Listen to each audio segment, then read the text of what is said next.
Bonjour tout le monde, j'espère que vous allez bien. Aujourd'hui, on se retrouve pour cette troisième entrevue à l'occasion de cette campagne électorale en vue des élections du 1er octobre 2018. Après Québec solidaire, après le Parti libéral, aujourd'hui, j'ai la chance d'avoir avec moi Catherine Fournier du Parti québécois. Bonjour, Madame Fournier. Bonjour Alexandre. Merci beaucoup d'avoir accepté cette invitation. Donc, je vais faire une brève présentation avant de commencer. En 2015, lors des élections fédérales, vous êtes présenté pour le Bloc québécois. Puis en 2016, lors d'une élection partielle dans Marie-Victorin, vous avez remporté, vous êtes la plus jeune députée élue à l'âge de 24 ans. Félicitations. Merci. Et depuis, dans l'opposition, vous êtes porte-parole, entre autres, en matière d'immigration et de diversité, du dossier de la jeunesse et de la condition féminine, pour nommer que ceux-là. Et puis, en 2018, donc pour cette campagne électorale, vous vous présentez dans Marie-Victorin pour le Parti québécois. Pour réaliser cette entrevue, on se trouve aujourd'hui dans le local électoral de Madame Fournier. Donc, je vous explique rapidement le principe de cette entrevue. On va commencer avec des questions longues sur les promesses du Parti québécois et sur Madame Fournier. Puis, on va enchaîner avec des enjeux tirés au hasard et finalement, avec des questions en rafale. En fait, le même principe qu'avec les libéraux et avec les solidaires. Vous êtes partante? Très partante, j'ai bien hâte de commencer. Parfait.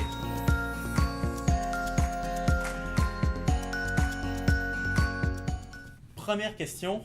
Pourquoi avez-vous choisi de faire le saut en politique et pourquoi avoir choisi le Parti québécois et non un autre parti politique? Mais d'abord, pour moi, c'était super naturel d'aller au Parti québécois parce que si j'ai choisi de faire la politique, si j'ai choisi d'abord de m'impliquer comme militante, c'est parce que j'avais des convictions très solides qui s'étaient développées lors de mon passage au cégep, qui m'a amené à beaucoup me conscientiser sur les enjeux politiques justement qui touchent particulièrement le Québec. Donc, je me suis renseignée. Je savais déjà que j'étais une personne social-démocrate, donc j'ai toujours cru aussi à l'égalité des chances.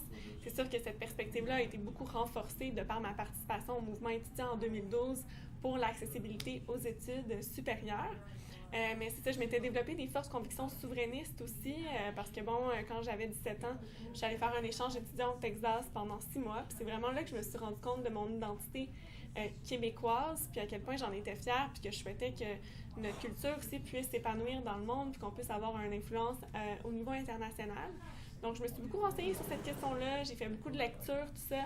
Puis, au bout du compte, je me suis dit que j'avais vraiment le goût de m'impliquer pour ce grand projet de société, là, qui est de construire un pays, c'est pas rien. Il n'y a pas beaucoup de nations dans le monde qui en ont encore l'occasion, donc de partir à zéro puis de construire quelque chose qui réunit tout le monde, quelque chose de nouveau. Et je me suis dit, go, j'ai envie de m'impliquer pour ça. Puis donc, quand j'ai regardé l'offre politique devant moi, je trouvais qu'il y avait le Parti québécois qui avait déjà démontré par le passé qu'il était capable de transformer le Québec, qui était toujours capable de le faire dans l'avenir, puis qui était vraiment la coalition des souverainistes pragmatiques aussi. Donc, je me suis tout de suite retrouvée, puis ça n'a même pas été une question pour moi, ça a été hyper naturel d'aller au Parti québécois. Donc, un choix naturel, le Parti québécois. Oui, totalement. Totalement. Ça a été une évidence. C'est bien connu, le Parti québécois est en faveur de l'indépendance du Québec. Pourtant, vous ne prévoyez aucun référendum dans un premier mandat. Pouvez-vous nous expliquer le plan du Parti québécois pour atteindre l'indépendance et surtout pourquoi il n'y aura pas de référendum d'ici les 4 prochaines années? Oui. Mais ce qui est important de distinguer, c'est la question du référendum avec la question de l'indépendance. Malheureusement, ces dernières années, on a eu tendance à faire une adéquation directe entre les deux. Donc, si on ne parlait pas de référendum, ça voulait dire qu'on ne parlait pas d'indépendance. Ça, c'est faux. Nous, ce qu'on veut au Parti québécois, c'est se donner les moyens de réussir l'indépendance du Québec. On veut là, que la prochaine fois que les Québécois soient consultés sur l'indépendance, bien, que la réponse elle soit favorable. Nous, c'est pour ça qu'on travaille. Et, veux pas, les libéraux sont au pouvoir de façon quasi ininterrompue depuis 15 ans. On considère que la nation québécoise, notre système public a été mis à mal. Il faut redonner de la fierté, il faut redonner de la vigueur à l'État si on veut par la suite être en mesure de convaincre une majorité de nos concitoyens de joindre à notre projet de pays. Donc, ce qu'on dit, c'est que dans les 4 premières années, donc dans notre premier mandat, on va justement redonner cette fierté au Québec, mais on va aussi faire la pédagogie de notre projet de pays auprès de l'ensemble des générations. Parce que, bon, notre génération, la génération des milléniaux, on était soit trop petits, soit qu'on n'était pas nés lorsque les débats qu'on se tenait se sont faits la dernière fois. Oui. Ce qui fait en sorte que la jeune génération n'est pas souverainiste, mais n'est pas non plus fédéraliste. Mais il y a une curiosité, il y a une ouverture sur l'enjeu, puis les jeunes Québécois aimeraient qu'on débatte pas seulement de référendum, mais qu'on puisse savoir là, c'est quoi les avantages d'être un pays ou quels seraient les inconvénients. Moi, j'en vois pas personnellement, mais les fédéralistes en voient, donc pourquoi pas avoir le débat. Puis c'est ce débat-là qu'on veut amorcer dans un premier mandat, avec notamment la publication d'études sur le sujet de l'indépendance, sur la situation du Québec présentement dans le Canada. Ça va être piloté par un secrétariat qui sera non partisan, qui va vraiment faire la part des choses, qui va analyser, comme ça a été le cas en 1995, ou même avant avec la commission Bélanger-Campeau, où en est-on au Québec et comment est-ce qu'on pourrait déployer justement ce projet d'indépendance, quels seraient les bénéfices, quels seraient les coûts, bref, avoir un portrait très global pour pouvoir répondre aux questions, aux interrogations légitimes des Québécois. Ce secrétariat serait piloté par Jean-Martin Hossan et nous avons prévu d'ailleurs un certain montant à notre cadre financier pour pouvoir financer justement ces études-là.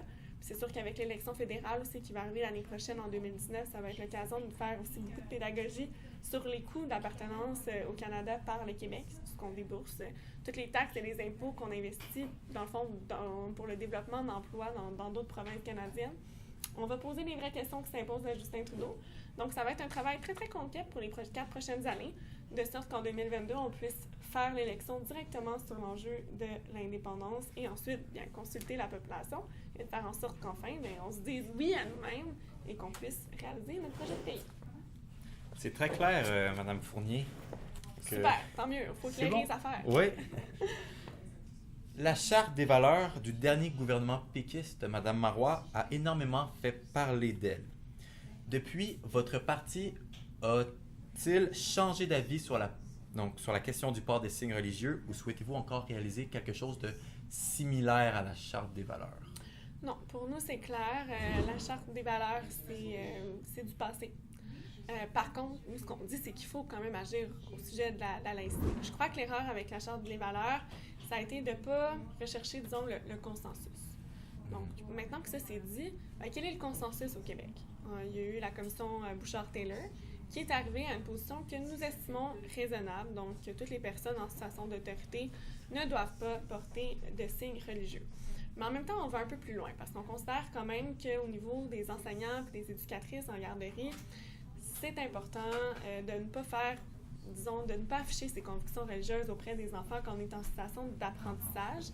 On veut vraiment enlever la religion de l'éducation. C'est pour ça que nous, on ajoute ces professions dans cette interdiction de signes religieux.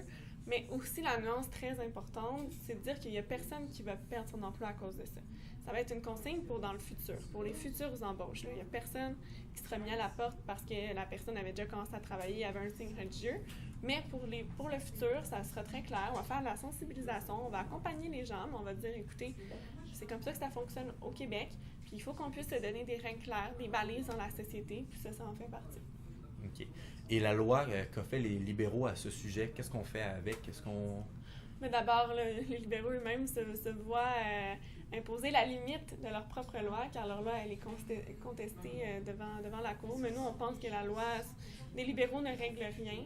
Puis c'est dommage parce que, justement, le fait de ne pas agir ou de reporter le problème, à mon avis, c'est ça qui a contribué à la dégradation du tissu social, même sur ces questions-là. Puis je trouve que c'est vraiment trop important pour faire de la politique comme ça sur ce sujet-là. Je pense qu'il faut aller dans une position qui est de consensus, puis agir pour que ça soit réglé une fois pour toutes, puis que ça soit clair.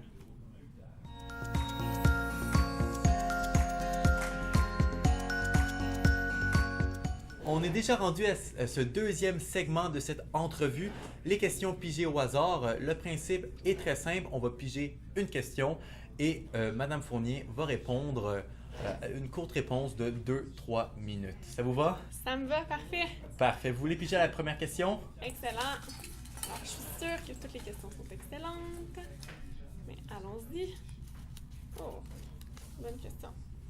Éducation. Les subventions aux écoles privées font beaucoup jaser au Québec en ce moment. Le Parti québécois va-t-il diminuer, augmenter ou ne pas toucher à ces subventions? Bon, ce qui est clair, c'est qu'il faut qu'on prenne soin de nos écoles publiques au Québec. ça suffit. Il y a eu énormément d'austérité, évidemment, là, dans les années libérales, surtout au cours du dernier mandat.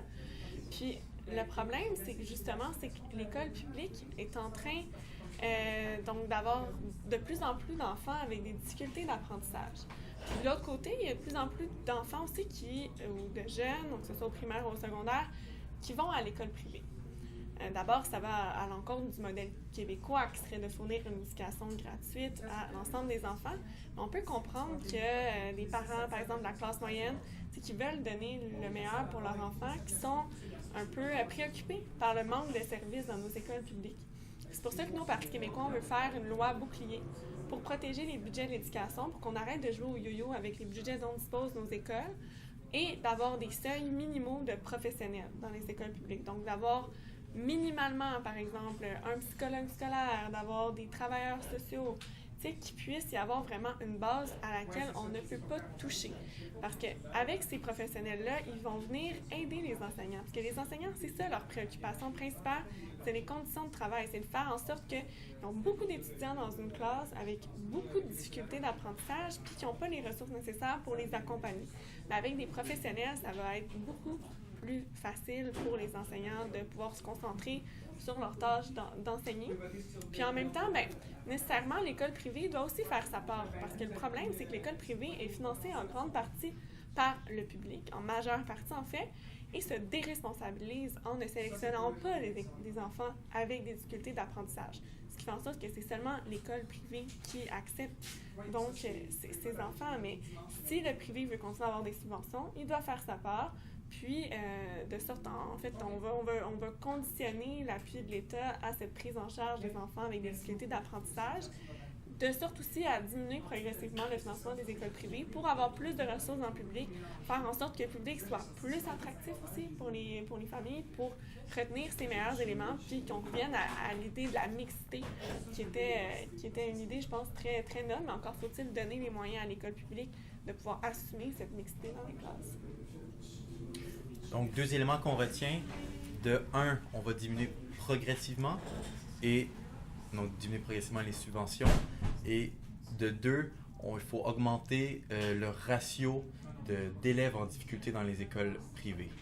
Il faut que les écoles privées fassent leur part, ça c'est sûr, parce qu'en ce moment, il y a beaucoup de tests de sélection. Par exemple, aussi dans les écoles à vocation particulière, nous, on pense que ça devrait être évalué plus sur la motivation des élèves que le rendement scolaire, pour que le public régulier aussi puisse, pour que ce soit pas seulement le public régulier qui a les enfants avec des difficultés d'apprentissage, mais que les enfants avec des difficultés d'apprentissage puissent choisir le programme aussi de leur choix, puis qu'il ne soit pas restreint. Voilà. Hop là. Une plus longue question. Oh. Démocratie. C'est bien connu, les jeunes votent en moins grand nombre que les autres générations. Le Parti québécois a-t-il une solution à ce problème? Excellente question. Oui, c'est une excellente question. Puis ça fait d'ailleurs l'objet de beaucoup de mes réflexions à moi personnelles. J'ai écrit un livre qui s'appelle L'audace d'agir aux éditions Somme Toute. Si on est qui sont intéressés à aller lire. Dans le fond, parce que moi, comme plus jeune députée de l'Assemblée nationale, je me suis vraiment donné comme mission d'essayer de convaincre un plus grand nombre de jeunes de participer à la vie publique, à s'engager politiquement et à aller voter. Et c'est en ce sens aussi que j'ai fait la tournée des cégeps des universités au printemps dernier. J'ai fait 36 établissements scolaires, j'ai rencontré plus de 2000 jeunes pour justement parler de l'importance d'aller voter parce que les décisions qui sont prises en ce moment, ils ont un impact énorme sur notre avenir, puis logiquement encore plus grand sur notre avenir à nous que sur celui des générations plus âgées. Ouais. Maintenant, comment est-ce qu'on y arrive? Moi, je crois que le modèle de la politique doit être revu. Ce que les jeunes me disaient beaucoup, en plus du fait qu'ils souhaitaient avoir davantage d'outils pour bien comprendre la politique, ils souhaitaient aussi qu'on change un peu la façon de faire, que les politiciens puissent avoir une vision à long terme des enjeux, parce qu'on a l'impression que c'est toujours géré à la petite semaine. En même temps, ça fait 15 ans qu'on a presque le même gouvernement au pouvoir, fait que c'est sûr que ça accentue le cynisme. Sinon, réformer la démocratie en donnant plus de pouvoir au vote, en consultant davantage les citoyens, en changeant la culture politique aussi. Ça, c'est vraiment important pour les jeunes. Puis si on veut augmenter aussi la participation des jeunes, comme je le disais au départ, il faut améliorer, je pense, leur connaissance de la politique parce qu'il y a beaucoup de jeunes qui vont pas voter parce qu'ils ne sentent pas avoir habileté pour faire un choix éclairé. Puis ça, je trouve ça vraiment préoccupant. Puis c'est pour ça qu'au Parti québécois, nous, on propose de mettre en œuvre un cours d'éducation à la citoyenneté au secondaire qui va intégrer toutes sortes de notions comme celle d'apprentissage à la démocratie. C'est quoi que ça fait dans la vie à un député? C'est quoi notre système électoral? Comment est-ce qu'on vote? Comment avoir une influence? Autant comment s'engager dans un parti que, par exemple, s'engager, faire une différence, autrement lancer une pétition, faire une manifestation. Vraiment un enseignement qui regrouperait l'ensemble de cette notion-là, comment bien s'informer aussi, quelles sont les sources d'information, comment détecter aussi les fausses nouvelles, des choses qui sont déjà incluses parfois dans un cursus du cours d'éthique et culture religieuse, mais on va en inclure, puis c'est toujours variable d'école en école, mais nous, on veut que ça soit vraiment un cours là, très global qui va prendre de front ces questions-là pour outiller nos jeunes à bien se retrouver dans la démocratie aussi. Bon, vous pouvez peut-être piger une dernière question? OK. Dernière question. Très bonne question par ailleurs. Immigration. Le Québec accueille-t-il trop d'immigrants? Sont-ils assez bien intégrés? Ça, c'est quand même une grande question. Oui. Le problème, c'est pas le nombre. Nous, au Parti québécois, on ne veut pas faire dans la numérologie, là, dans le sens il faudrait avoir 50 000 ou 40 000. C'est pas ça le nœud de l'affaire. Pour nous, le nombre d'immigrants qu'on accueille, ça devrait être une capacité d'intégrer, parce que ça sert à rien de recevoir un immigrant ici si au final, il finit par quitter. Puis même que c'est un échec pour nous, comme société d'accueil, d'avoir pas réussi à faire la rétention de cette personne-là qui avait pourtant choisi le Québec. Puis en fait, c'est le résultat qu'on voit avec les libéraux, c'est des rêves brisés par milliers, parce que sur 50 000, par exemple, dans les dernières années, il y en a par exemple 15 000 qui étaient partis. Donc au final, on en reçoit quoi? On en reçoit 35 000. Fait que nous, on veut mettre en place un processus qui va faire en sorte que les immigrants puissent être intégrés beaucoup plus facilement, notamment avec la maîtrise suffisante du français au point d'entrée. Donc, de façon à faire en sorte que les immigrants puissent apprendre le français dans leur pays d'origine avant de venir au Québec, pendant le temps de leur demande, en fait, parce qu'il faut savoir que ça peut prendre 2-3 ans, même poser une demande d'immigration économique. On voudrait quand même réduire les délais, mais même là, en 1 an, en suivant des cours qui seraient par ailleurs remboursés par le gouvernement du Québec, on considère que c'est possible de maîtriser suffisamment le français pour venir ici. Puis après, une fois qu'on arrive au Québec et qu'on connaît déjà le français, on peut se concentrer pleinement sur l'intégration. Parce que c'est sûr que c'est des valeurs parfois qui vont être différentes, une culture différente à laquelle il faut s'adapter. Quand on a la langue et l'intégration en même temps à faire, ça peut être difficile. Mais là, en ayant la langue, on peut déjà occuper un emploi, on peut déjà fonctionner dans la société, puis se concentrer sur les autres aspects de l'adaptation. Ça enlève un gros poids. Oui, c'est ça. Puis c'est déjà, puis le fait d'apprendre la nouvelle langue dans son pays d'origine, dans un environnement qu'on connaît, c'est aussi plus facilitant à certains égards. Puis il y a d'autres pays qui le font, comme le Royaume-Uni, puis ça fonctionne très bien. Puis on n'accueillerait pas seulement des francophones, c'est au contraire de donner l'occasion à tout le monde, peu importe sa langue d'origine, d'apprendre le français en attendant. Puis c'est sûr qu'il y a quand même 275 000 millions de francophones dans le monde. Donc, 275 millions de francophones dans le monde. Donc, c'est déjà là un bon bassin de personnes à qui on pourrait recruter. C'était très clair comme réponse. Oui, bon, tant mieux.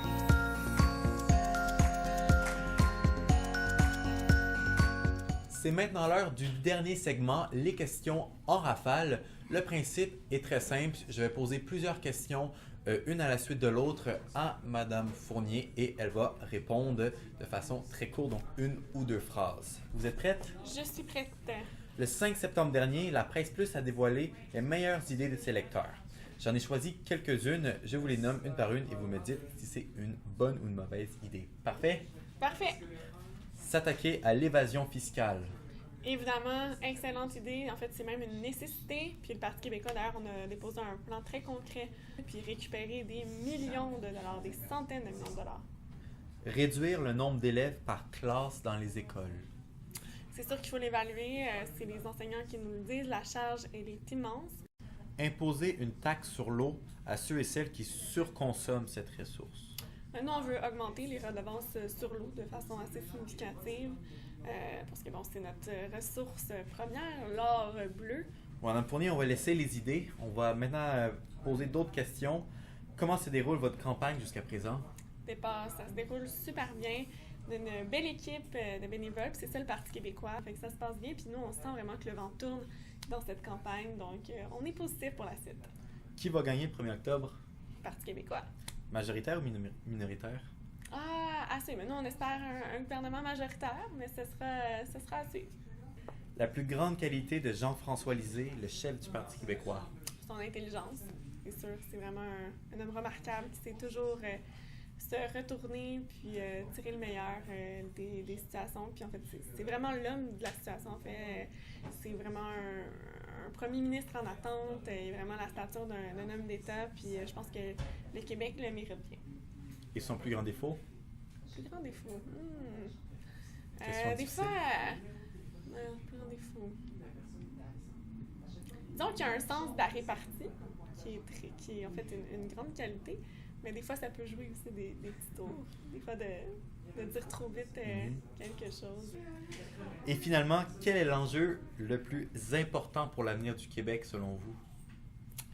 Pour l'avenir de la planète en entier, c'est sûr que c'est l'environnement, là, parce qu'on aura beau parler d'éducation, de santé, tout ça, si on n'a pas une planète qui est en santé, on pourra pas y vivre. Donc, c'est l'enjeu, à mon avis, qui est fondamental, sur lequel on doit travailler. Puis ça tombe bien, parce qu'on a un plan très pragmatique et sérieux pour s'y pencher.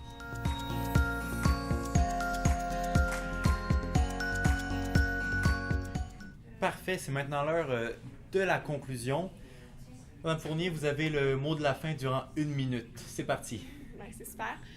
D'abord, ça me fait plaisir de répondre aux questions parce que l'élection qui est à venir le 1er octobre, elle est vraiment cruciale pour l'avenir du Québec. On doit se demander de quel Québec on veut pour nos enfants, pour nos petits-enfants. Ça fait 15 ans qu'on est gouverné presque sans interruption par le même gouvernement qui a rapetissé notre État, qui a mis à mal notre modèle de solidarité. Puis au contraire, je pense que c'est le temps de renouer avec cette grande idée du Québec, qui veut faire du Québec un pays aussi parce qu'on a un projet sur lequel travailler. Donc les Québécois veulent du changement, mais un changement qui est positif. Puis c'est ce que nous, on offre au Parti québécois. On est une équipe qui a du cœur, qui est rigoureuse, qui a des convictions, que nous sommes prêts à mettre au travail pour le bénéfice de l'ensemble des Québécois, puis prendre soin de notre monde, comme le Parti québécois a si bien su le faire par le passé. On est prêts à le faire dans l'avenir également. Eh bien, Catherine, merci beaucoup d'avoir répondu à mes questions. Merci. Ça a été vraiment un plaisir, ça a été très enrichissant. Et la prochaine, et bonne chance pour les élections. Merci beaucoup, puis ça a été un plaisir partagé.